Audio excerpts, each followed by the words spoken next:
오늘 저녁에 고린도전서 10번째 말씀인데요, 다 하나님의 영광을 위하여 하라, 그런 제목으로 하나님 말씀 나누도록 하겠습니다. 고린도는 헬라 문화에 깊이 몰두되어 있던 그런 도시였습니다. 헬레니즘 문화 안에서 우상 숭배가 만연하였고, 고린도 그 지역 안에는 시장에서 파는 거의 모든 고기가 우상에게 드려졌다가 나온 그런 고기였습니다. 이런 당면한 현실 앞에서 믿음의 사람들은 그 고기를 먹어야 되는가, 먹지 말아야 되는가, 이런 우상의 제물의 문제에 대하여서 사도 바울은 고린도전서 8장, 9장, 그리고 오늘 10번째 장, 이렇게 3장에 걸쳐서 설명을 하고 있습니다. 먼저 8장에는 기본적인 전제를 말씀하고 있는데요, 우상, 그거 뭐 까짓 거 아무것도 아니다. 그렇지요? 우상이라는 게 아무것도 아닙니다. 하나님 앞에 우상이라는 것은 아무것도 아니다라는 기본 전제를 가지고, 그건 아무런 해가 되어질 것이 없다라는 것, 그걸 그렇게 말씀하고 있습니다. 그러나 형제 중에 누가 끄리낌을 가진다면, 너는 예수를 믿는다고 하면서, 너는 믿음을 가졌다고 하면서, 너는 어째고 우상을 그렇게 숭배하고 그렇게 있느냐라고 그렇게 말한다면, 이게 좀 문제가 되어질 수 있다라는 것, 그것을 그렇게 말씀해 주시고 가르쳐 주고 있는 그런 부분이다라는 것입니다. 막걸리 한 잔 드신다고 죽겠습니까? 그렇지 않습니다. 그게 무슨 그게 죄의 문제고 그것이 엄청난 문제가 아닌데, 그런데 당신이 교회에서 직분을 받은 목사가 되어서 그러면 되겠느냐? 누가 말을 한다면 그거는 삼가해야 될 부분이 되어지겠죠. 당신이 교회에서 오래 신앙생활하고 집사가 되고 장로가 되고 그랬는데 예수 믿는 사람은 안 그런다던데, 그 이야기를 하는 사람이 누가 있다면 그날부터 버떡 정신을 차리고 그래야 될 부분이 우리에게 있는 거 아니겠습니까? 그죠? 그런 이야기를 고린도전서 8장에는 해주고 있는 것입니다. 자기의 양심을 위하여, 자기의 자유를 위하여서는 아무 문제가 없지만, 남한테 끄리낌이 된다면 그거는 조심해야 된다라는 거, 그거를 그렇게 말씀해 주고 있습니다. 저희 누님 집에 가면 누님은 이제 예수님을 안 믿으니까 제사를 지냅니다. 제사를 지내면 누님 집에 가면 꼭 제사 지낸 것 안 지낸 걸 구별해 둡니다. 그러니까 형제들은 와서 먹어도 문제가 없는데, 저는 또 목사라고 이거는 제사 안 지낸 거다 하고 이렇게 구별해서 이렇게 줍니다. 그럼 어떻게 해야 되겠습니까? 누님 집에 가서는 제사 안 지낸 것만 먹어야죠. 그죠? 제사 지낸 걸 덜렁 집어 먹고 있으면 마음에 끄리낌이 되어질 수 있는 그런 부분이 되겠죠. 우리 동생 저 목사가 날라린 같다, 저 시원찮다, 이렇게 생각할 수 있는 부분이 되어지지 않겠습니까? 그러니까 그런 부분은 조심해야 될 그런 부분 되어집니다. 9장에서는 바울은 더 많은 사람에게 복음을 전하고 복음의 끄리낌이 되어지지 않기 위하여서 자기는 텐트 메이커 한다. 자기는 그러니까 장막을 짓고 일하고 마땅한 권리가 있지만은 그것 쓰지 아니하고 그렇게 하나님의 복음을 위하여 자기는 열심히 일하면서 멸류관 바라보며 영광의 나라를 바라보며 그렇게 살아간다, 그 고백을 하고 있습니다. 참 그런 면에서는 사도 바울은 얼마나 귀하고 얼마나 아름다운 믿음의 사람이다라고 볼 수 있겠습니다. 그리고 10번째 장에 자유를 절제하지 않던 그 이스라엘 민족의 패망에 대하여 말씀하시므로, 우리가 자유를 절제할 줄 알고 또 하나님 앞에 덕을 세울 줄 알고 하나님의 복음에 가리움이 되지 않는 것, 그게 하나님 앞에 귀하다라는 것, 그걸 그렇게 말씀하시는 게 오늘 말씀이 되어지겠습니다. 1절에서 4절 보니까요, 형제들아 나는 너희가 알지 못하길 원하지 아니하노니 우리 조상들이 다 구름 아래 있고 바다 가운데로 지나며 모세에게 속하여 다 구름과 바다에서 침례를 받았다 그랬습니다. 그러니까 모세에게 속하여서 출애굽한 이스라엘 백성이 구름 아래에 있다, 구름 기둥 아래에 있다, 하나님의 보호 아래에 있다 이 말이죠. 그리고 구름과 바다에서 침례를 받았다. 홍해를 지나가면서 그 바다, 깊은 바다를 지나가게 되어지면서 아무래도 물이 튀고 했겠죠, 그죠? 그런 부분을 모세는 침례다 이렇게 표현했습니다. 새로운 출발이다라는 그걸 말씀하시는 거죠.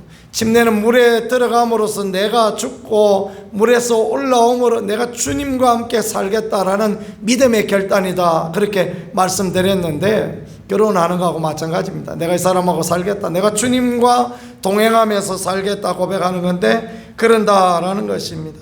다 같은 신령한 음식을 먹었고, 신령한 음식은 뭡니까? 하나님의 만나와 메추라기를 먹고 그 말이죠. 다 같은 신령한 음료를 마셨으니, 신령한 음료는 주님이 반석 가운데서 내어주신, 하나님이 반석 가운데 주신 그 안반수, 그 시원한 안반수, 삼다수보다 더 좋은 그 안반수를 먹게 되어졌는데, 이것은 신령한 음료다 이렇게 표현했습니다. 생명의 물이다 라고 말씀하시는 그런 말씀이 되어지겠습니다. 그러니까 하나님의 은혜로 출애굽하고 침례받고 새 출발하고 신령한 음식 먹고 신령한 음료 마시고 이렇게 하나님의 복을 받은 사람들이었다라는 거예요. 우리도 그렇죠. 우리도 믿음의 삶을 살면서 하나님이 그렇게 우리를 인도해 주시고 도와주시는, 우리는 그런 사람 아닙니까? 그 하나님을 믿고 그 믿음에 흔들리지 않는 우리가 되어질 수 있기를 간절히 소망합니다. 어려움도 있고 힘든 일도 있고 내 마음대로 안 되는 일들도 많지요. 그럼에도 불구하고 나는 하나님의 자녀요, 나는 침례받은 사람이요, 나는 하나님이 이끌어주는 사람이요, 나는 하나님께서 먹이고 입히시고 도우시는 하나님의 사람이다라는 이 믿음을 가지고 살아갈 수 있다는 것, 그건 하나님 앞에 귀합니다. 그런데 5절입니다. 그러나 그들의 다수를 하나님이 기뻐하지 아니하셨으므로 그들이 광야에서 멸망받았느니라. 왜 그러냐 하면 이러한 일은 우리의 본보기가 되어 우리로 하여금 그들이 악을 즐겨한 것 같이 즐겨하는 자가 되지 않게 하려 합니다. 하나님이 왜 출애굽의 1세대를 광야에서 죽게 하셨냐? 앞으로 살아갈 다음 세대의 하나님의 백성들에게 깨닫고 알게 하려고 그와 같이 본보기를 보이셨다라는 것입니다. 그러면 그들이 죽어야 될 문제는 무엇이냐? 7절입니다. 그들 가운데 어떤 사람들과 같이 너희가 우상 숭배하는 자가 되지 마라. 그들이 왜 죽었느냐? 광야에서 우상 숭배하다가 죽었다라는 걸 말씀하십니다. 그래서 백성이 앉아서 먹고 마시며 일어나서 뛰논다 함과 같으니라. 그러니까 모세가 시내산에 하나님의 율법 받으러 갔을 때 그들이 우상 숭배하고 금송아지 만들어 놓고 앉아서 먹고 서서 뛰어놀고 그 난리치다가 그래서 죽었다라는 것입니다. 무슨 말을 하고 싶은 걸까요? 이와 같이 우상 숭배하다가는 영원히 죽고, 이와 같이 우상 숭배하다가는 은혜 가운데 있었지만은 은혜를 누리지 못하는, 천국을 누리지 못하는 그런 백성 되어진다라는 것입니다. 8절에 그들 중에 어떤 사람들이 음행하다가 하루 23,000명이 죽었다. 모함 여자들하고 못된 짓 하다가 23,000명 죽었다 말씀하시죠. 또 어떤 사람들이 주를 시험하다가 뱀에게 멸망하였니 우리와 그같이 시험하지 말자. 또 어떤 사람은 원망하다가 멸망하는 자에게 멸망당하니 너희는 그들과 같이 원망하지 말자. 이스라엘의 잘못, 우상 숭배하고 음란히 행하고 그리고 하나님 시험하고 원망하고 그러다가 망하였다. 그러니까 우리는 그런 전체를 밟지 말고 그 길로 가지 말자라고 그렇게 말씀해 주시고 가르쳐 주고 있는 것입니다. 오직 하나님만을 섬기고 또 하나님이 우리에게 이끌어 주시는 그 귀한 길로만 달려가는 우리 모두가 되어질 수 있기를 간절히 소망합니다. 그런즉 12절 그러나로 시작해서 그런적으로 마무리하고 있습니다. 그런적 어떻게 하라고요? 선줄로 생각하는 자는 넘어질까 조심하라. 음행에 넘어지고 우상숭배에 넘어지고 하나님 시험하다가 넘어지고 원망하고 넘어지고 그러다가 넘어질까 조심해야 된다라는 것을 그렇게 가르쳐주고 있습니다. 우상숭배하지 말고 우상숭배하는 자 옆에 있다가 따라가지 말고 망하지 말라 말씀하는 것입니다. 사람이 감당할 시험밖에 너희가 당한 것이 없나니 하나님은 미뻐서 너희가 감당치 못할 시험을 허락하지 아니하시고 시험 당할 점 또한 피할 길을 내사 너희로 능히 감당하게 하시느니라. 우리로 믿음에 결단하여서 우상 숭배 안 하고 우리로 믿음에 결단하여서 음란에 빠지지 음행에 빠지지 아니하고 하나님 시험하지 아니하고 원망하지 않도록 하나님이 그렇게 도우신다. 그 하나님의 은혜를 구하고 그 하나님의 도우심을 구하는 자에 마땅히 피할 길을 내시는 하나님, 마땅히 감당할 만한 힘을 허락하시는 그 하나님을 믿고 의지하는 우리가 모두 되기를 간절히 소망합니다. 14절에 그런즉 내 사랑하는 자들아 우상 숭배하는 일을 피하라. 나는 지혜 있는 자들에게 말한 것 같이 말하노니 너희는 내가 이르는 말을 스스로 판단하라. 우리가 축복하는 바 축복의 자는 그리스도의 피에 참여함이라. 다음에 이제 우상 숭배를 왜 피해야 되는가 예를 들어 설명하는데요. 우리가 떼는 떡은 그리스도의 몸에 참여함이 아니냐. 이건 뭔 이야기를 하고 싶은 것입니까? 이제 성찬식을 이야기하는 거예요. 성찬식에 떡을 떼어 먹는데 주님이 잡히기 전날 떡을 떼어서 나누어 주시면서 이건 내 살이다 말씀하신 것처럼 또 잔을 부어 주심으로써 이것은 내 피다 말씀하신 것처럼 우리가 떼는 떡은 그리스도의 몸에 참여하며 떡은 하나요 많은 우리가 한 몸이니 이는 우리가 다 한 떡에 참여합니다 말씀하십니다.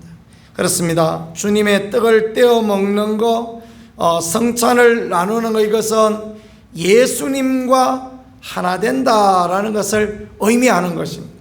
우리는 예수님과 하나 되어서 주의 살과 주의 피를 마십니다. 우상숭배는 뭐냐 하면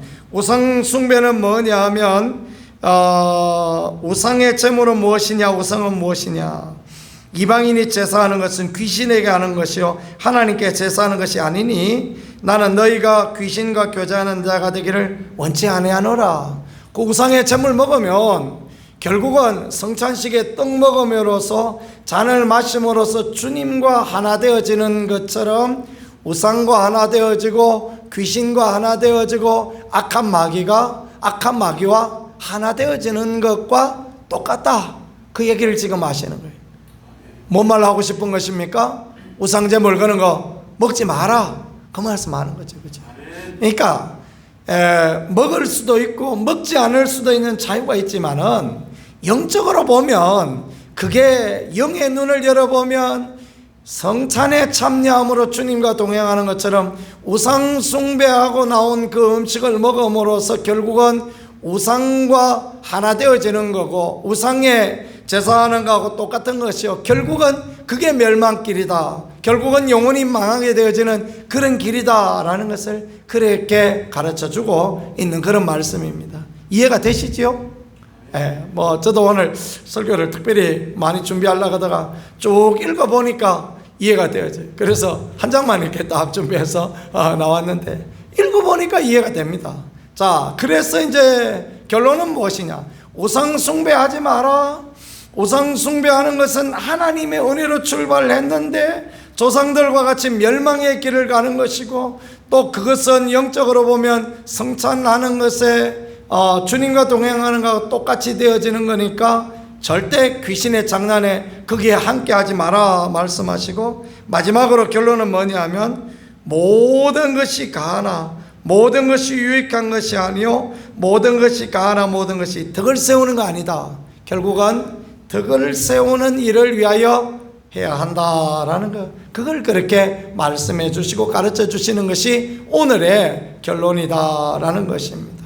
우리가 예수님을 믿는 믿음의 삶을 살아가도 우리에게 주님이 주시는 자유들이 있습니다. 먹는 자유, 마시는 자유, 어떤 자유들을 하나님께서 우리에게 주시지만 그것이 최종적으로 덕을 세우는 것인가라는 것을 보면서 하는 것이 중요하다. 그래서 누구든지 자기의 유익을 구하지 말고 남의 유익을 구하라. 내가 그렇게 함으로 다른 사람의 믿음에 손해가 되어지고 다른 사람 낙심이 되어진다면 내가 그것을 금하는 것이 하나님 앞에 귀하고 아름답다. 그래서 바울은 8장에서 우상의 제물에 대한 문제들을 말하니까 그러면 나는 고기를 안 먹겠다, 그 얘기를 하지 않습니까? 고기를 왜 안 먹습니까? 고기를 먹어야 되겠죠. 먹어야 힘도 나고. 그런데 그러나 주의 영광을 위하여라면 나는 고기를 먹지 않겠다 말한 것은 참 아름답고 복된 믿음이다라는 것을 말할 수 있는 그런 부분이 되어지겠습니다. 무릇 시장에서 파는 것은 양심을 위하여 묻지 말고 먹어라. 어차피 다 우상 숭배하고 나온 건데 그거 물어보, 이거 우상 숭배 한 겁니까 안 합니까? 물어보면 마음에 꺼름직하지 않습니까? 그저 기쁨으로 즐거움으로 아멘 할렐루야, 주님 나에게 이렇게 싼 음식을 주셔서 그냥 맛있게 잘 먹을 수 있게 하시니 감사합니다 하고 예수님 이름으로 감사하며 먹어라, 그 말 하고 있는 거죠. 그럴 때 아무 무리가 없는 것입니다. 그러나 신자 중에 누가 너희를 청할 때 너희가 가고자 하거든 너희 앞에 차려놓은 것이 무엇인지 양심을 위하여 묻지 말고 먹어야 되겠지만 누가 너희에게 이게 재물이라 하거든 알게 한 자와 그 양심을 위하여 먹지 마라. 이게 아포로디트 신전에 드렸다 놓은 건데 어때 목사님 드셔도 되겠습니까? 그러면 나는 안 먹습니다 하고 그냥 그렇게 하는 게 하나님 앞에 아름답다라는 것입니다. 내가 말한 양심은 너희의 것이 아니요 남의 것이니 어찌하여 자유가 남의 양심으로 말미암아 판단을 받으리요. 너는 자유로 얼마든지 행할 수 있지만 남의 양심 때문에 내가 판단을 받고 내가 나쁜 사람 되고 내가 잘못 행한 것이 된다면 그러면 나는 그것을 끊겠다라고 말씀하는 것입니다. 최종 결론, 먹든지 마시든지 무엇을 하든지 다 하나님의 영광을 위하여 하라. 그것이 하나님 앞에 귀한 것이요 하나님 앞에 아름다운 것이며 하나님 앞에 복되다라는 것입니다. 유대인에게나 헬레게나 하나님의 교회나 그치는 자가 되지 말고, 그러니까 앞을 가로막는 어떤 갈림이 되어지지 말고 나와 같이 모든 일에 모든 사람을 기쁘게 하여 자신의 유익을 구하지 아니하고 많은 사람의 유익을 구하여 그들로 구원을 받게 하라. 한번 같이 해보겠습니다. 구원을 받게 하라. 그래, 결론은 무엇입니까? 결론은 남들에게 그치는 것이 되어지지 아니하고 남들의 눈에 눈밖에 나지 말고 해서 구원을 받게 하고 주의 나라를 확장시키고 하나님의 일을 감당하는, 그게 우리가 마땅히 행할 바이고 하나님이 기뻐하시는 그런 모양이다라는 것, 그걸 가르쳐 주시고 알게 해 주시는 말씀이 오늘 말씀입니다. 우상의 제물만 그렇게 했습니까? 모든 일에 먹고 마시고 행동하는 모든 일에 그와 같지 않을까라는 것, 그것들을 그렇게 생각하여 봅니다. 근데 우리가 연약하여서 가끔 그런 일들에 실수를 하기도 하고 또 혈기를 참지 못하기도 하고 그런 부분이 많지요. 그러나 모든 일에 조심하여 주의 영광을, 복음을 가리지 않는 그런 부분을 하라라고 말씀하시니 우리 모두가 그런 일에 앞장서고 또 주의 영광을 드리는 일을 위하여 살고 믿음과 축복의 삶을 살아가는 그런 사람들이 되어질 수 있기를 우리 구세주 예수 그리스도 이름으로 간절히 축복합니다. 기도하겠습니다. 하나님 아버지 감사합니다. 우리는 하나님의 백성입니다. 침례받고 신령한 음식을 먹고 신령한 음료를 마셨던 하나님의 백성들과 똑같습니다. 그러나 광야에 그들이 우상 숭배하다가 음행하다가 하나님 시험하다가 그렇게 그 광야에서 죽었던 것처럼, 원망하다가 죽었던 것처럼 우리가 그렇게 하지 아니하고 주의 영광을 드러내고 하나님 앞에 아름다운 믿음의 삶을 살아갈 수 있도록 아버지 인도하여 주시옵소서. 우상의 제물은 아무것도 아니라 할지라도 주의 영광을 위하여 그치는 것이 되지 않기 위하여 복음을 위하여 삼가하며 하나님의 영광을 위하여 모든 일을 할 수 있는 우리 모두가 되어질 수 있게 은혜로 인도하여 주시옵소서. 주께서 늘 이끌어 주시고 도와주시고 함께하여 주실 줄 믿습니다. 예수님 귀하신 이름으로 기도드렸습니다. 아멘.